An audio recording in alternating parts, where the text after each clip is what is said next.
My never I say ma PENDREAM TV. PENDREAM TV there, I see them yopo. While drug networks are indeed sophisticated, blanket skepticism without specific proof undermines credible investigations. Each case should be evaluated on its own merit, including forensic evidence, witness testimony, and financial trials. Musa Abattoir says sincerely, Sammy Gyamfi has extensively analyzed this issue in the better perspective. However, when Reverend made such serious allegations, I honestly thought he would give concrete evidence. Nothing. They ask him to show proof, and he's dancing around the issue. And finally, Emmanuel Ej Bequin says listening to Reverend NtimFordjour on Newsfile needing a rescue on his claims only tells me the kind of hard work Honorable Akudzeto Ablakwa did to put his oversight exposés. Parliamentary oversight is not a child's play.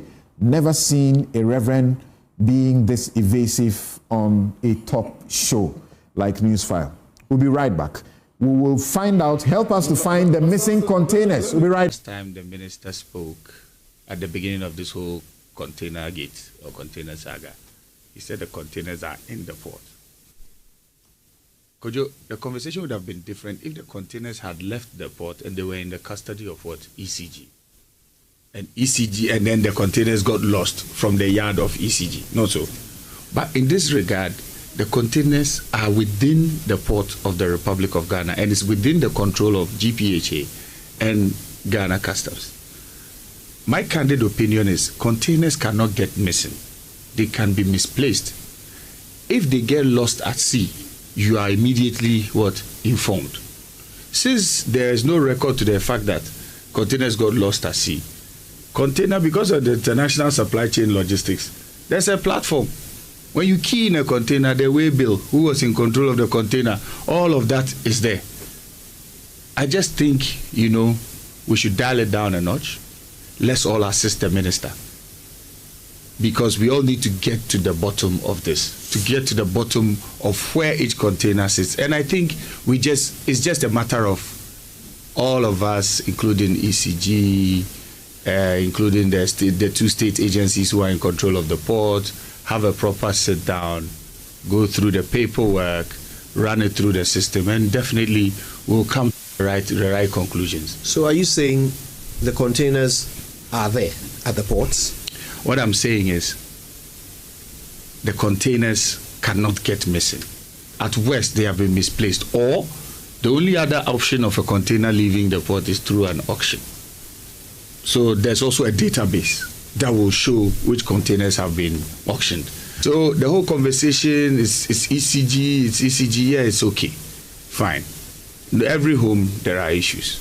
But the conversation now is this: let's situate it, the containers were in the port. To the best of my knowledge, at the time I was leaving, it was well within, the only people that would give me that full facts was the Director for Materials and Transport. And I believe strongly at that point, his main concern was that we were not having enough cash flow to take the containers out of the port. Okay. 2, there was an investigation under the LNR project. So those bunch of containers, which was quite a number, were also stuck at the port because Yoko was investigating. How many? I can't say off the top of my head, but they're quite. Now, PDS also came in. At that point, at some point, we realized that some of the containers were being auctioned. So auctioned by whom? By the GRA, by the Customs Division. While you were there, they started to auction some of these containers. Yes, it came to my notice, and I responded. I don't know, for some weird reason, some of those letters have found their way into the public domain. I wrote a few letters saying, hey, could you halt on the sale of these containers? Blah. I quite remember, I don't think I got any response on that. So that's another way that containers can leave the port. So these containers that are now popping up, according to reports, in the custody of Chinese and Indians all over the country, could be auctioned containers. Yes. That's why the only way to ascertain this is a proper audit and a proper investigation. Welcome back. This is Newsfile, it's your most authoritative news analysis platform, and here on Newsfile we put Ghana first. My guests you have been listening to so far: Reverend John NtimFordjour, Ranking Member, Defense and Interior Committee of Parliament, He just left us because he says that after reading the messages, he felt I shouldn't have read them and that I read them to embarrass him, so he will not stay. I hope he understands that this is what we do, just a template. Nobody's doing anything to embarrass him. That's how it is. And we want oppositions to hold the fire to the feet of the government. They shouldn't, back in like that. Professor Kwesi is security consultant. Sammy Gyamfi is acting managing director, Precious Minerals Marketing Company Limited. Kofi Bentil is senior vice president, Imani Africa. Now we're going to try to see if we can find these containers. You know how a container looks like, how huge it looks like, and they've gone missing. How did that happen? How is that even possible? Dr. Steve Manteyao, chairman of the Ghana Extractive Transparency Initiative, will join us for the last segment. Victoria Bright, you know her popularly as Vicky Bright. She's a lawyer and entrepreneur. She joins us in this segment. This show is brought to you by the kindest sponsorship of Bank of Africa, strong as a group and close as a partner. MTN everywhere you go. Ashesi University, educating ethical and entrepreneurial leaders for Africa. Robert & Sons Optical Services, your comprehensive eye care service provider for 33 plus years. My Way Insurance, simply dial *165# on MTN to join My Way today. DBS Industries, roofing, Papa Fie. Flamingo Paints, simply superior. Syntex Tank, it's strong and it's tough. Activa International Insurance, our clients are passion. So on this one, because of the development and the time that has run out, we will hope that, gentlemen, you can be as brief as possible on this one. So as many as 1,328 containers have not been accounted for. They were meant for the ECG, and a lot of money has been spent on them. So they've been trying to find them. They have actually incurred demurrage at their ports over a period in the sum of 909 million Ghana cedis. That's what has been happening. So a committee was set up to look into the circumstance, and it brought out a preliminary report, and the NIB has also been brought into the picture to try and see if we can find these containers. First, Kofi Bentil, at Imani, you have been working the figures and you're looking at these things. What do you say? One, there's a concept in policy analysis called the anarchic state. You can Google it. The anarchic state is a state where things should work, but they don't work. We have an anarchic state. Unfortunately, a stage beyond an anarchic state is war. So we should be careful. The containers are not missing. The containers have documents covering them. There are paid officials who were superintending their movement. They know where those containers are, and they must be made to answer questions. In the law of evidence, when you are the person with information and you are asked the information and you don't supply the information, everything adverse will be attributed to you. In other words, when the containers landed, there were papers covering them. There was an officer in charge. When they were put in a certain place, papers covering them. Try to take even a box of things out of the pot, and you understand what I'm saying. The different hoops you have to go through. So, Samson, what I'm saying is this. Somebody has information about where the containers are, and that person is in a pot. That person should be made to answer whether he's in office or out of office. If we are not an anarchic state, a proper investigation will determine where these things are. In fact, we will find them and prosecute people. You have followed the group with the cameras. Yes. To the Pram and elsewhere, yes, where they have seen some, yes, of the containers and the wires in there. Yes. And you see that they use car rims. Rims to cover them, yeah. To cover them up. Yeah. It's the material that we... I didn't want to digress, but that's what I'm saying. Even where they steal and they try to hide, you can track it. Look, in this country, police were able to find a dead body under concrete. The containers are not missing. In a functioning state, we will find them, and the people who are involved will either answer questions or go to jail. Police also arrested a truck that was going to A Plus's constituency. Yeah. And the allegation is that it appears that during the transition, that is when some of these things happen, you know, the grabbing that was going on, alleged. Yeah. This was part of it. The police arrested that vehicle as well, and they saw some of those wires. The ECG is the only one that procures them for the country. Anarchic states.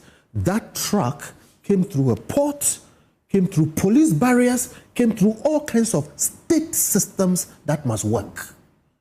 So again, if we are not a system whose officers can choose what to do and what not to do, like you said, they could trace it. Look, and the minister may not be, Minister Jinapo may not be a security person or whatever it is. With just a little effort, you can find all the places they have been hidden.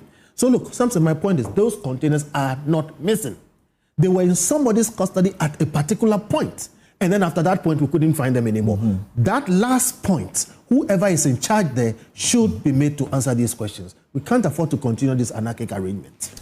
So, Sammy Gyamfi, as we are told, the ECG between 2022 and 2024, its planned procurement was for 4.1 billion, but it ended up procuring 16.9 billion.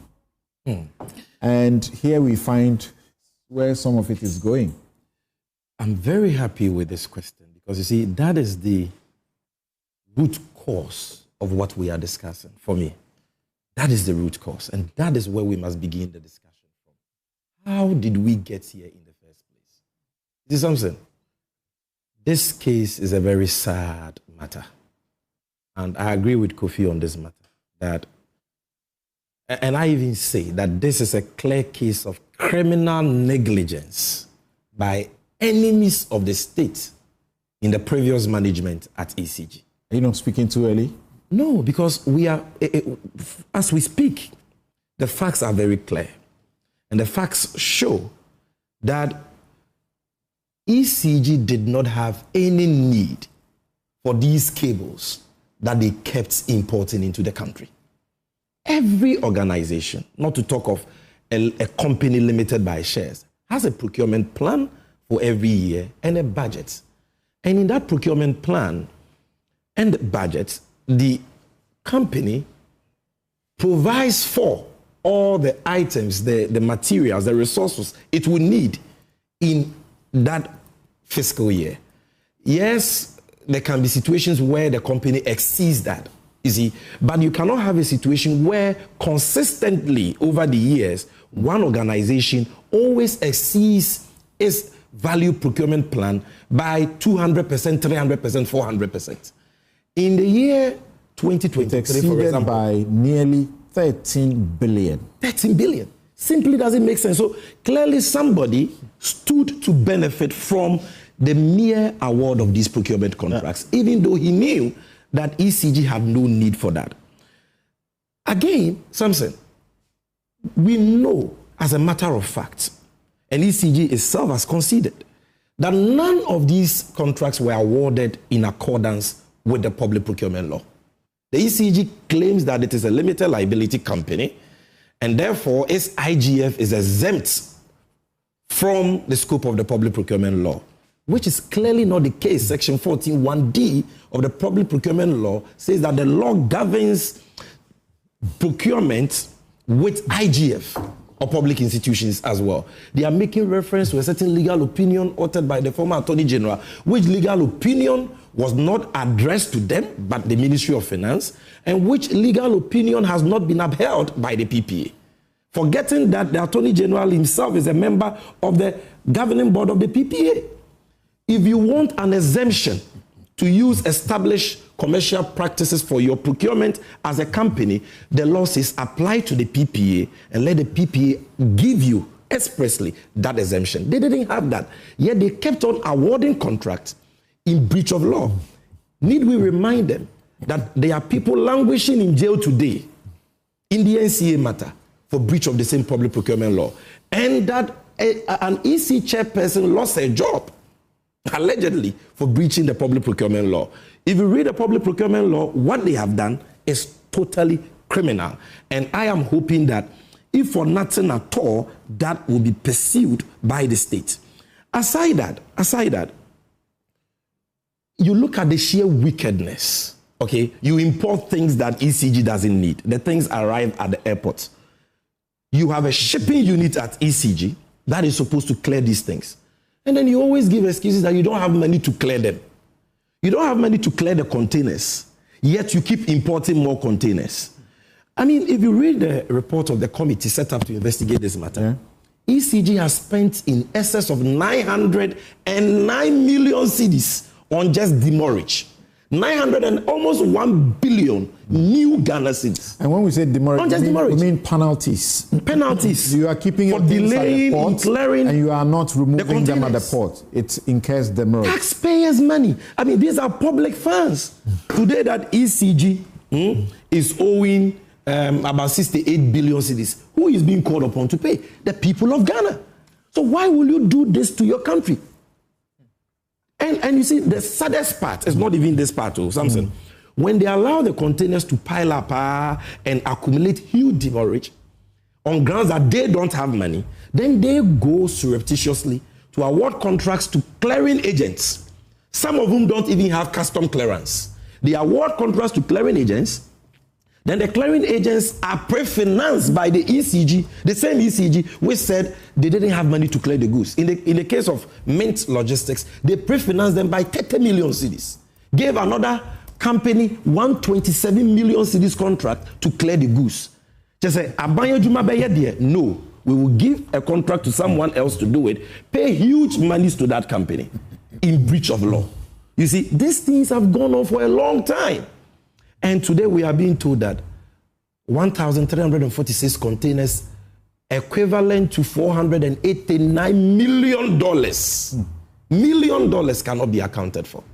I mean, this is mind-boggling. This is completely unacceptable. Okay. And I am happy that the Minister for Energy, and let me commend him for how transparent he has been on this matter and his determination to get to the bottom of this matter. I'm happy that he has written, beyond the investigations conducted by the committee he constituted, is written to the NIB to take this matter up and investigate it.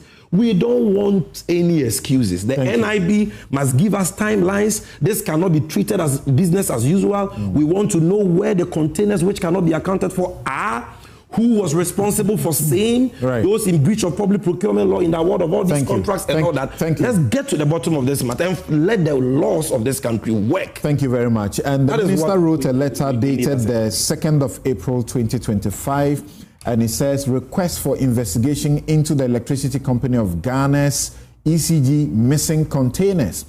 I refer to the attached report of the technical committee constituted by the Ministry of Energy and Green Transition to conduct investigations into the status of the estimated 2,500 containers of ECG at the Tema port. The finalization of the investigation of the committee revealed that 1,357 of these containers could not be accounted for, thus allegedly missing. In view of the foregoing, the ministry kindly requests your outfit to commence investigation into the missing containers and furnish the ministry with the findings of your investigation. John Abdullahi Jinapo, Minister. Now, Afenyo Marking, the matter came up in Parliament. And you know, Afenyo Marking recently was the board chair of ECG sometime in 2024. Earlier, it was Kelly Gadepo between 2017 and 2024. And then Herbert Krapper also took over. And then Afenyo Marking did a brief period there. Here, Afenyo Marking, what he has to say about what goes on. How come containers at the ports? There are suspicions now. Containers that have arrived. The bureaucracy at our ports. They say the containers are missing. Mr. Speaker, it is true that when these containers come, there is some connivance with some customs officials, and they sell these containers, these cables that ECG needs after the supplier has been paid. They sell the container and then people resell back to ECG. Are we pretending we don't know? Instead of us to pay attention and kill the rots, then we come here, then MPP, NDC. So now they say, oh, maybe it's happening under MPP, it's happening under NDC. No. An honorable minister, I know what you can do. If we can give you support to do it, you must adopt a posture, a non-partisan posture, and tackle the rots. But if we all want to approach it, MPP, NDC, Mr. Speaker, it will remain. NDC will spend 4 years, 16 years, 20 years, the same thing will be there. They will come into opposition, and the same thing would arise again. Then the perpetrators will be there in the system. Mr. Speaker, today, Ghanaian businesses cannot sleep because there's a new government, whereas foreign businesses are surviving because their ambassadors will be protecting their businesses.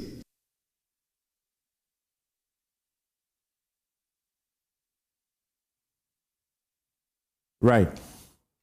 So, Prophet, briefly, what can you say about this? And the ECG we are talking about today, this is how its liabilities look like. Sammy Gyamfi mentioned a while ago that it owes, the ECG owes about 68 billion, and it owes 1.73 billion US dollars to the IPPs. The 68 billion is in cedis.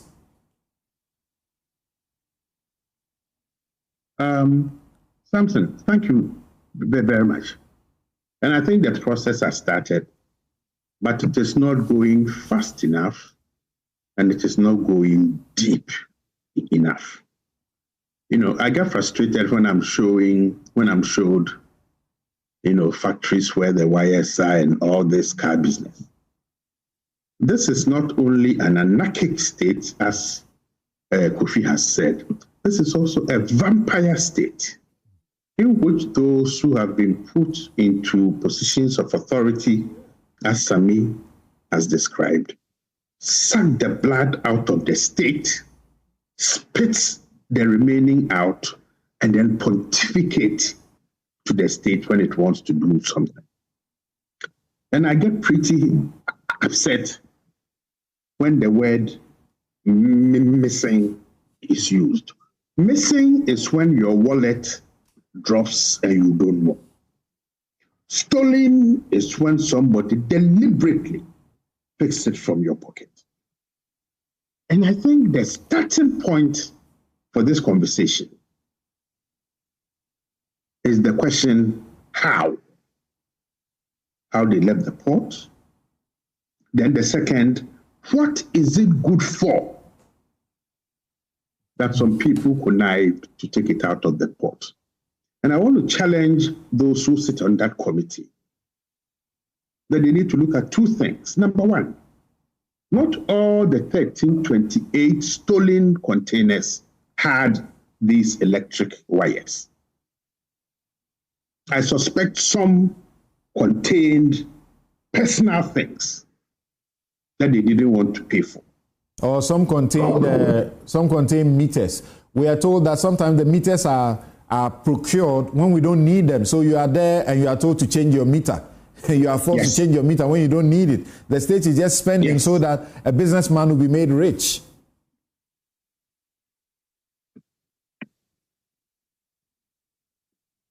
Did I lose Prof?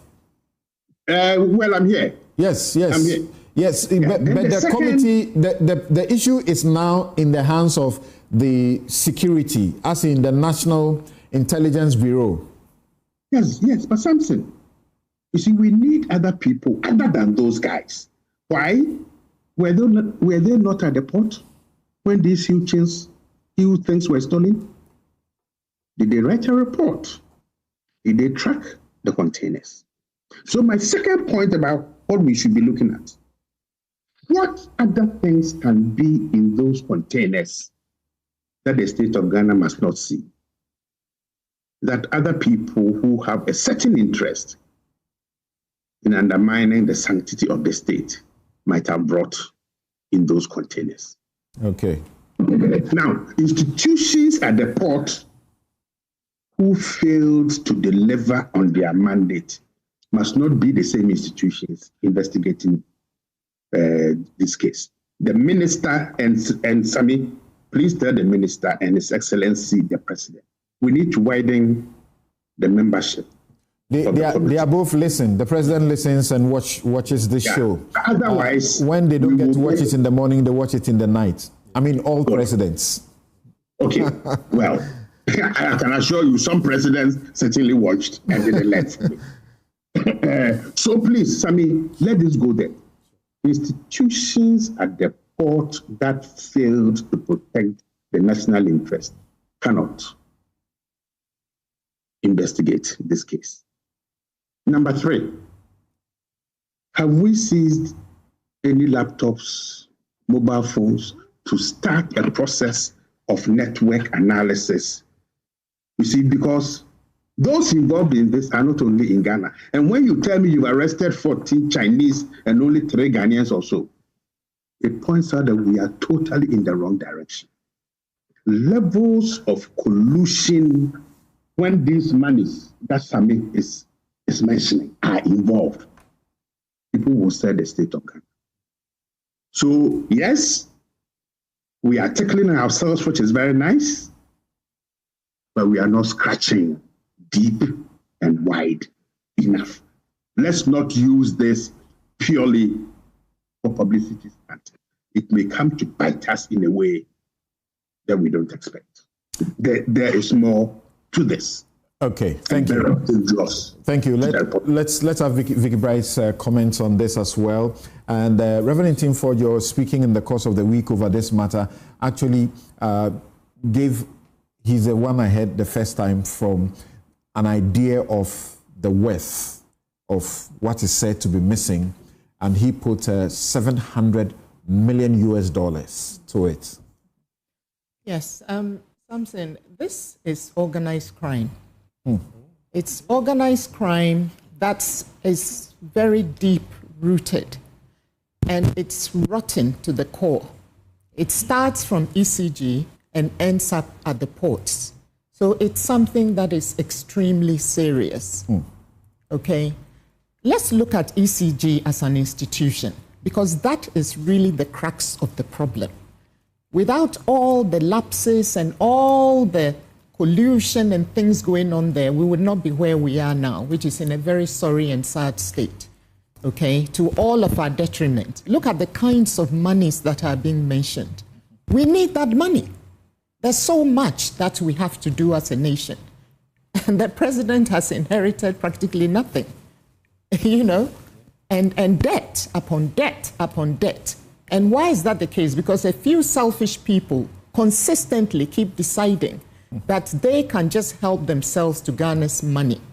And enough is enough. How can someone be sitting? First of all, they don't believe they are subjected to the procurement laws. Sammy addressed that issue. I mean, I find that argument extremely problematic. And it is sad that an attorney general in this country actually came up with an opinion to that effect. How can you say you're not subjected to the procurement law?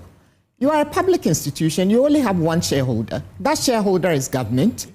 That shareholder is government. You are, you know, public funds. The act is very clear. It's very clear. It's public funds, whether it's internally generated, whether it's a grant, whether it's a loan, etc., etc. It's all public funds. And also, if you look at the institutions which have been exempted, like the banks, I mean, we can all see why. They are operating purely in a competitive environment with other banks. Some of them are even foreign with parents with very deep pockets. So they have to be freed up to go and pursue the business of banking. But you are a near monopoly, if not a monopoly. All of us here in this building, we all buy our electricity from ECG. So we don't have a choice. We have to go there. So, I mean, I find that argument fallacious, is problematic, and it shouldn't even be entertained at all. And also, one more thing I'll say to that is that ECG itself knows that it is subjected to these rules. If not, why would you consistently over the years keep going to an institution called the Public Procurement Authority of Ghana to seek exemptions if you don't believe you are subjected to the rules? It doesn't make sense. If you believe you're exempt, why go there? What are you going there to do? And then you continue, they say no, and you just ignore it. I mean, you're a state-owned enterprise. How do you ignore the laws that you're supposed to be setting an example? How do you ignore the laws of the state? So, and then the CEO, I understand, has a personal limit of $1 million. That's over 15 million Ghana cedis. Over 15 million. So he can sit in his office and decide to. So I want to know who arrogated that authority to him. Was the board involved? And in all of this, I haven't heard anyone mention the board. Look, under the Companies Act, the obligations, the duties, the responsibilities of directors are very clear. They owe a fiduciary duty to the company and by extension to all of us as Ghanaians, since it's a public entity. So where are the directors in all of this?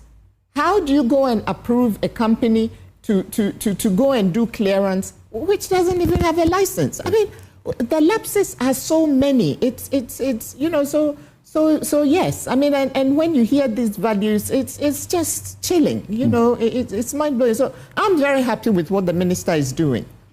I commend him for it, and I think he has to drill down and find these things out. Everything in the port is electronic, so it can be traced. Yeah. Right. It's very clear, and I don't think it actually the former MD, Samuel Dubik, says the point you just made. He says even if it is lost at sea, you will be notified because it has a unique number that can be tracked anywhere. So did they track the numbers and they didn't find them, or they are just resorting to the fiscal counts? Containers that are in the custody of customs and Ghana Port and harbors, what does that have to do with ECG? Did the containers get missing in the custody of ECG? The investigative team never contacted me. Meanwhile, I have not gone anywhere and I won't go anywhere. So what was the rationale behind that? If they wanted to do a thorough investigation, they should have called me. I don't even know where to begin with this one, because what he's saying, yes, it got, if you look, it's a very simplistic argument. Let me start off on that basis. Very simplistic argument. If he doesn't see the correlation between what is happening in ECG and says it has nothing to do with them, then I have very big problems with that. Okay. And I think every well-meaning Ghanaian who loves their country will have a problem with it. You are the MD of ECG. You are the ultimate, you know, other than the board under which you operate, you are responsible for everything that happens. He himself should be able to answer some of these questions. He should be able to answer some. And then you say it's pressure from above. And I don't understand why we feel that if you're occupying a public seat and someone is exerting pressure on you, okay, someone is exerting pressure on you to do something which you believe goes against the company's fiduciary interest or your duties as CEO or MD, you feel glued to that. Nobody is gluing you to the seat. If you feel strongly about it, do what other people do in other countries. Resign. As long as you stay there, it is no argument. In Ghana, we don't know how to come resign. back. This is the problem. So don't complain. All right. Don't complain. You accept the responsibility and you get punished for it if you are found to be culpable. Okay. You cannot sit there, do the wrong thing, and then say you're being forced to do the wrong thing, and then expect Ghanaians to say, "Oh, pressure, no, you know, no shit or whatever." Beyond the criminal investigations, a procurement expert, Komna Atabedu, has been saying there ought to be a forensic audit. Yeah. He was on our platform, and he pointed to numerous, you know, governance issues and procurement infractions under the PMF and the PPA and the Companies Act as well. Would you say we should do more than just criminal investigations? I think we need to, I think we definitely have to do the forensics. And I would want a wide scope. Okay. Right from the personnel at ECG who were involved in this. management and anybody else, the board itself, who authorized these things, who ordered them, and who authorized that order. And then you go to the financials and the regular things. And also one thing we probably don't, we need to let the public know more of is the Whistleblowers Act. Correct. You know, because people don't do the linkage, you know, so we need to probably do some kind of exercise to educate Ghanaians on how that works, so that they'll feel emboldened to blow the cover on some of these things for us to see. So yes, and yes, criminal investigations definitely, and the consequences have to be seen through.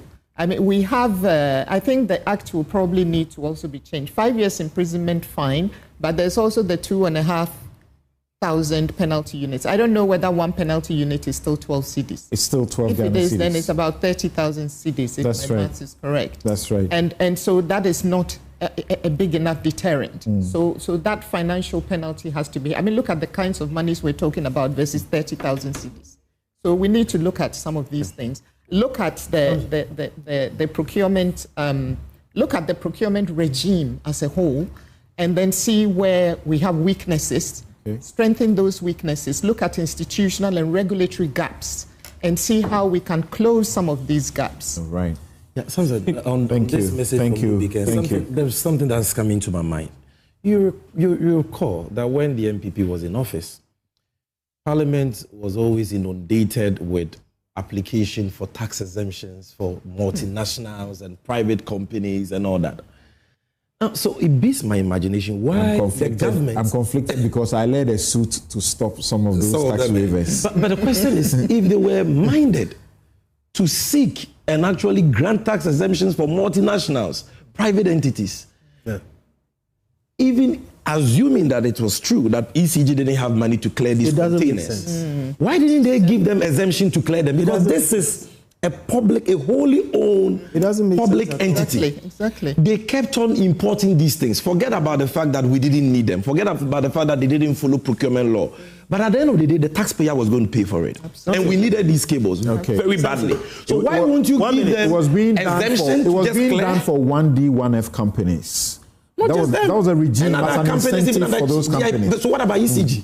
If indeed they didn't have them. 1 minute. And so Senior, before you come in, just one sentence. You see, Dubik Mahama should stop talking. He should stop talking. The question is, why did we have a situation where 2,500 containers belonging to the ECG were held up at the port in the first place? It is because of his recklessness in awarding contracts for things that ECG didn't need. You are not saying the same about the board chair who spoke about the fact that these things, the last board chair, it applies to all of them, including Herbert Krampa, including Napo, including all the ministers who sat down for this to happen. This should not happen. So yes, quickly, what do you want to say? Quickly. I beg. We keep talking about forensic audits. We are not there yet. Please, somebody should ask the GPHA chief executive to give information about those containers that arrived at the port and who took them out. A forklift lifted those things, put it on a low loader, and somebody passed the papers and signed them to put them out of the port. The head of GPHA should simply give that. It is not forensic. All right, thank you. It is simple. Thank you very much. For those of you commenting about my shirt, it is by the kind courtesy of Konatic Clothing. You can call 0244 676732, 0244 676732, Konatic Clothing, and they are still. MVP colors. I love them. I love them. I love them. I love them. Like I always say, the parties are not criminal organizations, but they have individuals in there who are bad. We deal with those individuals. Right now. And Vicky spoke about the Whistleblowers Act, and I'm getting messages about how we need to educate people a lot about the Whistleblowers Act. Since 2006, we passed it, but we say very little about it. So let there be a lot of education, that there is even protection for you, security protection, if you blow the whistle. And you are likely to even get 10% of what government is able to recover if you blow the whistle, except there's a fund that's supposed to be set up. It still has not been set up. Okay. I've got some of your messages. I'll read them quickly, then we take a break. We'll return to see if the gold board is what we need to do what it says it will do. Companies belonging to shareholders and not management. The owner of ECG is Government of Ghana. Procurement is pool demand of operations and stocks both in stores and on order. Okay, thank you. I hope that message is understood. Then Frank Anderson Jr. says that this is not a committee matter. This is criminal. It is an organized crime, like Vicky said, and must be treated as such. We know when these containers arrived in Ghana, arrest them and bring all investigative body to swiftly sniff out the criminals. We talk too much in this country. We need to start doing. This is what happens in advanced democracies that we so admire. The system must work outside political structures. Thanks for that message. Yakubu Ibn Chamba says the ECG, as things stand now, is a burden on the coffers of the state. How can we allow such an institution to cause more harm to the state? On the matter of the missing containers, I think the ECG is insulting the intelligence of Ghanaians by saying that 1,357 containers have gone missing. The criminals behind this embarrassment must be thrown the books. Somebody ought to account for the containers. All cost. Why do we hurt Ghana so much with impunity? Thank you, Yakubu Ibn Chambers. Thank you. I've got many more of your messages. Let me take a break. When I return, I'll read a couple of them before we continue with the matter of the gold board.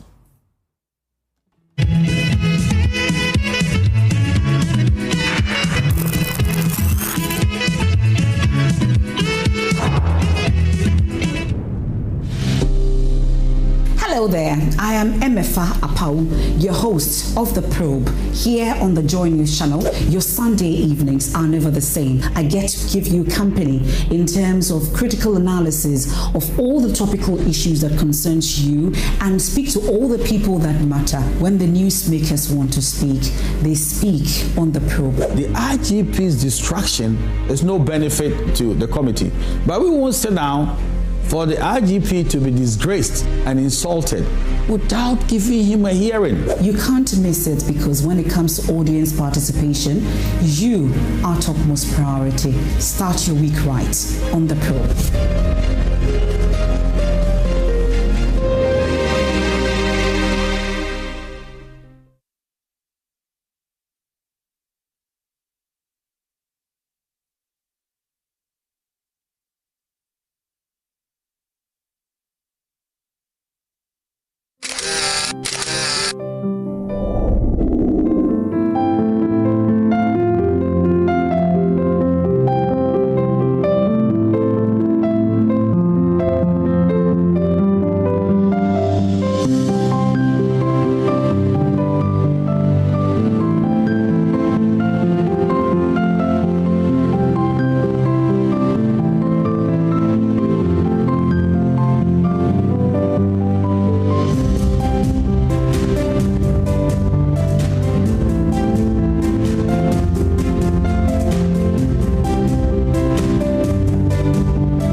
Welcome back. This is Newsfile. It's your most authoritative news analysis platform, and here on Newsfile, as always, we put Ghana first. There's a law, very fresh, baked law in Ghana, and it is not only about repealing and revoking e-levy and all those other taxes, but This one establishes a gold board, like the cocoa board, and it is supposed to oversee, monitor, and undertake the purchase, trade, and export of gold and other precious minerals. It is supposed to promote value addition to gold resources and other precious minerals of the country. It is supposed to support the accumulation of gold reserves by the Bank of Ghana and generate foreign exchange. It comes to collapse the precious minerals marketing company, collapse and replace it, so to speak. So, as you already know, the head of that institution is right here with us.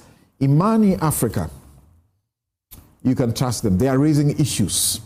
So let's begin by hearing what their problems are with this institution. Then we take a comment. We have Prof. Dr. Steve Manteyao also joining us on this matter.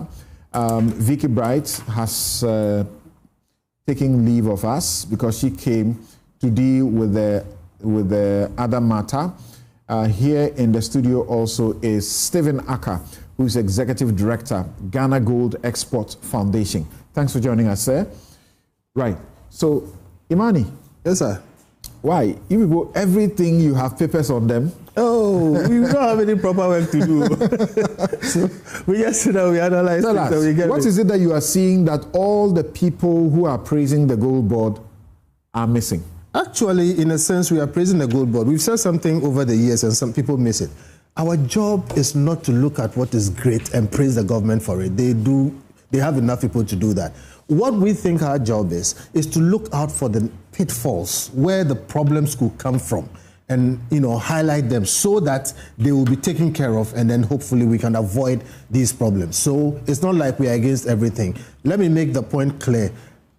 In every situation where a state entity is formed, not in Ghana alone, it's a basic tenet of policy analysis. There are basic things that drive the formation, the motives for it. And usually the motives are very good.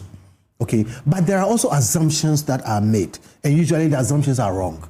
The motive for the gold board is good.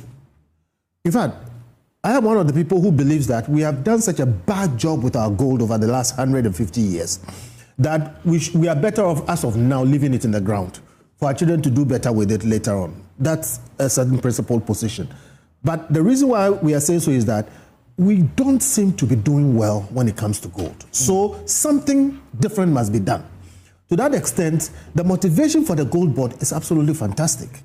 That we will create some sort of entity that will maximize our benefit as a country from our gold resources.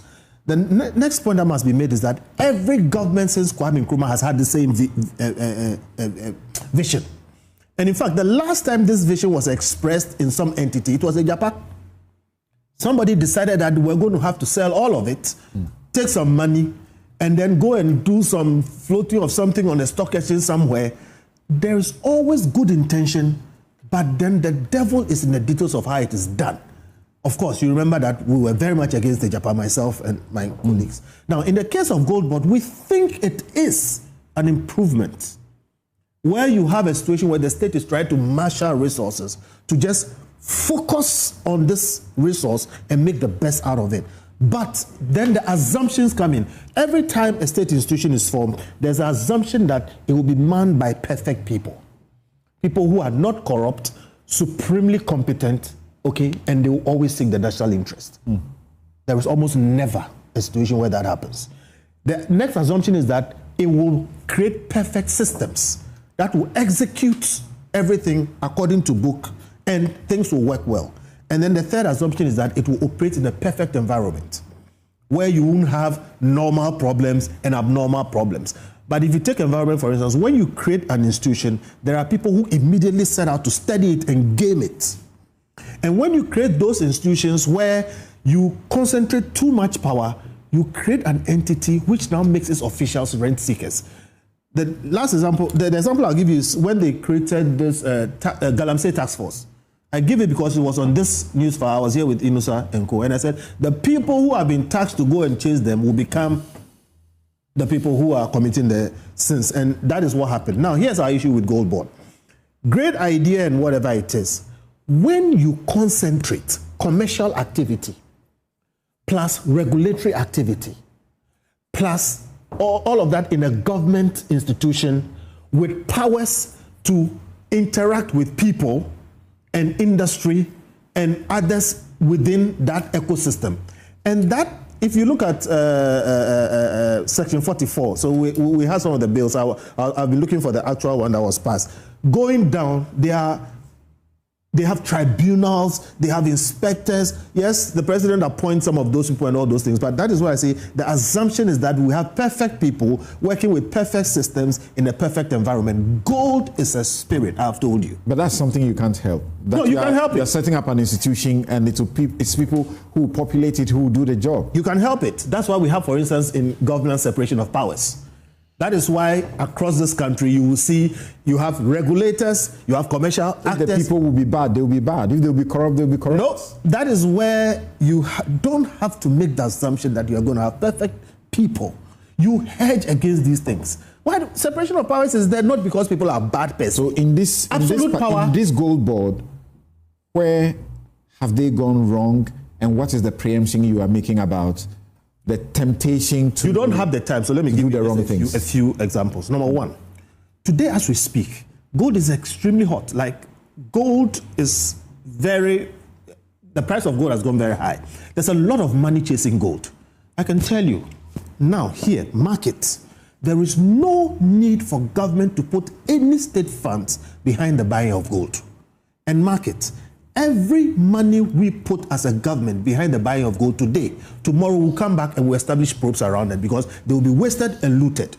You can arrange such that private funds will go. There are enough people trying to buy gold, all right? And then when you have this situation where, you know, in law, when you're a government and you are the sovereign, and you enter into commercial activity, you go to the level, gold board is almost operating at every level, okay? For instance, it's a one-stop shop. That is the problem. So that's the prescription we have loved. One-stop shop. It's the wrong prescription. I'm saying so you have control. If you had the time, I'll show you where in this country we have departed from that and internationally it's wrong.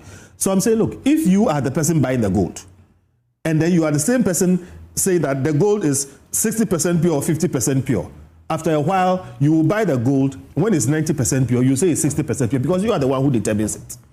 Okay, when the commercial entity is also the regulating entity, that one is the one you are dealing with somebody, but you are the person policing the person. There are too many conflicts there. So we are saying, look, in our eagerness to try and stop Galamsey, to try and get, things out of gold and whatever it is, we may be making too many mistakes. Look, it's a good direction, but this model is problematic. So do you agree that this model at least will stop the smuggling or minimize the smuggling so we can accumulate the gold to ourselves as a state and be the ones to now trade it and help to shore up our forex and work against the cedi falling in the ways that we normally don't like? Do you agree that this can achieve that? No, nothing will stop smuggling except strict enforcement and punishment. Nobody anywhere has stopped smuggling of gold. Now, the problem I have... If the government becomes the only buyer, you can't sell it to anybody else. It will minimize, but it won't stop. And when it comes to minimizing and stopping, when you have a situation where all the power is concentrated in one place, you are going to have people who become so powerful, too powerful. And when Sammy is gone, when other people have gone, sometime down the line, these same people with the absolute power, you will find will become the people who will be doing the smuggling. Because they themselves are checking themselves. It never works anywhere. Has the Cocoa Board model not helped us? Cocoa Board, as I speak, it has helped to prop up our economy over the years. I'm saying Cocoa Board, as I speak today, as far as I am concerned, has failed. But imagine this Ghanaian state without Cocoa Board. No, you see, again. Can you? Yes, I can. I can. See, when people made money from cocoa, it's when we didn't have Cocoa Board. Travel into our villages, you see old good houses. People became rich over cocoa when we didn't have Cocoa Board. When Cocoa Board became a state institution, it helped the states, but it impoverished people. Cocoa farmers are the most taxed in this country. And it's because of the activities of Cocoa Board. You don't have the time here. What I'm saying is that when you concentrate too much power in a government institution and you do the analysis, you find out that, look, as you are looking for the good, you may be doing more bad than good. Okay. Gold Board is a good idea. This law seems to be in the right direction, but there are too many landmines in it, and it will explode one day. Let's start, but let us quickly go and amend this thing. So take a breather. Take a breather. I'll come to Sammy before I come to Steve. Try and convince those who think that this is too good to be true. Well, Samson, thank you. Let me indicate that on this matter, I'm not debating. I'm here as a public officer entrusted with a duty to provide clarification and information on matters of concern to various stakeholders. The law we have today is a product of extensive consultations, but for the contribution, Mani has actually applauded you for opening up the consultation, unlike the previous government where they didn't open up. And I say we have this law fit for purpose in this current state because of the invaluable contributions of various stakeholders. So we appreciate, their contributions. Unfortunately, in the case of my brother Kofi Bentil, I'm not really getting, the crux of the issues he's raising. First of all, let's understand why Ghana needs Gold Board. Look, gold is a precious mineral we've been endowed with as a country over the years. But we all agree that as a nation, we have not derived the necessary benefits we ought to have derived from it. And that is because government has not taken keen interest in the trading of that precious mineral called gold. Our focus has been on royalties and taxes. But in terms of how gold is traded and how the states can maximize benefit from that, we've not done that as a country since independence. Okay? Nkrumah wanted to do something like that. And so in 1963, he set up the Diamond Marketing Board, which metamorphosed into PMMC. Okay? And so what President Mahama is saying is that let's have a commodity board for gold and other precious minerals that monopolizes the trading of that commodity so that the state can get the needed benefits we need from it. What benefits are we talking about? Number one, foreign exchange. Gold is one of the highest earners of foreign exchange in the world. We've done something brilliant with cocoa, despite the challenges we've had with Cocoa Board's management. Okay? Cocoa Board has been a blessing to the state year in, year out, because it is the main commodity that brings in foreign exchange in advance for us as a people. We are able to get, under the NDC, the actual NDC government, Cocoa Board could give us $2 billion in forex sitting at the Bank of Ghana at the beginning of the cocoa season. And that is what served as the bulwark of our national currency. The two main sources of forex for Ghana has been cocoa and borrowing from the Eurobond market, or borrowing in general. Today, Cocoa Board has been mismanaged, is on its knees, collapsed by the MPP. They can't go and even syndicate funds again. Ghana as a country has also been locked out of the capital market. We can't go on the Eurobond market and borrow in dollars again. Where do we get dollars for the woman at Makola who wants dollars to import rice or sugar from China? Where do we get dollars to support our currency? So the previous government started something which was good, a domestic gold purchasing program by the Bank of Ghana.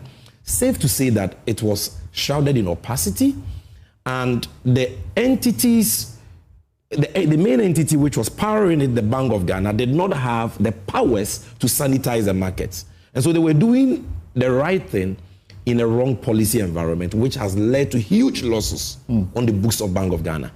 Bank of Ghana buys gold, MIF, another state agency, buys gold, PMMC is buying gold, you have many traders, and the market is dominated by foreigners, mainly Indians and Chinese, and they are reaping the benefit of this important resource relative to trading. So Mahama and the NDC says, you know what? Let all these state agencies back out. Let's upgrade PMMC into Gold Board. And let this be the sole agency responsible for buying, selling, assaying, and exporting this mineral gold, so that we can track all the forex and bring the forex back. Today, Kofi Bentil may know before Bank of Ghana intervened in the market, gold was being exported by bullion traders, 70% of whom are foreigners. Which is wrong, yes. And they are required by law to repatriate the dollars, the forex, within 30 days of export. It's only 80%, not 100%. Even that, they don't comply. Agreed. And so when you hear that gold gave Ghana $11.5 billion in 2024, small scale contributing $4.6 billion, you ask yourself, where did the money go to? If government is the one buying and exporting, the dollars will be here. You get the dollars every 3 days, every 4 days, the dollars is here. Now, so that is the whole rationale. We need dollars to stabilize the exchange rate. Government cannot see this important role to Chinese and Indians and private Ghanaians who have proven over the years that they are not interested in repatriating the forex. Agreed. So government says, I'm intervening. I want to do this myself. You will continue to buy, but buy for me and I will do the export. I will even give you the money to buy. And I'm regulating you to make sure that you do not smuggle the gold and we do not lose the needed revenue and dollars. And I even want to move from exporting Dory, unrefined gold, to exporting bullion through value addition. I want to move from the total export of all our Dory, unrefined gold, and even allocate some for the downstream fabrication companies to use gold for jewelry and other ornaments. I also want to ensure supply chain traceability so that the gold we get from small-scale mining, which at the moment is not accepted by the LBMA market, can be accepted and can form part of our gold reserves. This is the reason why we are doing gold board. Now, concern number one. You say that, number one, the last time a government sought to do this was Ejapa. Please, senior, this one you know. Ejapa is nothing like gold board. Ejapa was a government, yes, you know that. Ejapa was a government seeking to monetize our mineral royalties over 15 years, investing that in an SPV, a company incorporated in a tax haven. And you, from Imani, you came out and showed that that was totally undervalued and we're going to lose money. Gold board is here in Ghana, wholly owned by Ghana. Ghana government is giving us money to buy gold and export the gold and bring the dollars in within a period of 3 to 4 days for every trade cycle. So this is not Ejapa. That's number one. Number two, legitimate question, you say that gold board is being given too much powers, regulation and commercial. Not necessarily so. You see, gold board has no competitor when it comes to its core mandate of trading gold, which is buying, assaying, and exporting gold. It has no competitor. So where would the conflict of interest arise? Where? Because gold board is an entity, just like cocoa board, giving the power and the right to buy and export gold. Okay? Now, gold board says, I don't want to nationalize it. Ghana is not a communist country. So government will not be the one buying it itself. Just like cocoa board give licenses to buying companies and gives them seed money to buy cocoa for it, we will also license aggregators and buyers and give them money to buy gold for us. So the private sector players still continue to do business, but they buy for and on behalf of the gold board. So the regulatory powers we have been given relative to this core mandate is so that we can regulate the people we have given license to, we have given money to buy gold for and on our behalf. It's as simple as that. We are not going to be a player and a referee. For example, if gold board was one buyer in the market and there are other independent buyers in the market, and we are a buyer, commercial entity, commercial role, and yet the regulator of the other buyers, that's conflict of interest. In this case, gold board is the only entity buying, selling, assaying, and exporting. It has licensed agents by doing that trade for and on its behalf with funds advanced to them by the gold board. And Parliament says we are giving you powers so that you can inspect the premises of these people. The provisions you made reference to, Section 44, Section 45, is the power of a gold board inspector to go to the premises of a licensed agent of gold board to check his books, to see what... There are many subsequent to that, the tribunals and things. NCA has a tribunal. These are new provisions we put in our laws to enhance alternative dispute resolution. It's not a matter of giving too much power to an agency. So that issue is totally moot. No issue of conflict of interest arises in this issue. And I say that with all due respect, you know. As for the tribunal, it's not only NCA. There are many agencies. And you check all the laws, it is there. Right. Because we want to encourage. You see, they themselves, the parties, they love it. Because they know that when they go to court, something will tell you, he is in court with PMMC. How many years has that case been in court? Oh, come on. How many years? Please put that aside. many years. So they are happy. That's and the central. And look, this tribunal, the fact that it's a gold board tribunal doesn't mean that it takes instructions from the CEO. The chairman of the tribunal is a retired justice of the Superior Court, set up like a court. Yeah. So let's understand. I was just saying that, in fact, the ADR mechanisms, you find them in over. I'm not PENDREAM TV. Now, so far so good. Say open online portal e Ghana. Nipa share, nipa follow, nipa comment here. To my best of knowledge, without any biases, PENDREAM TV.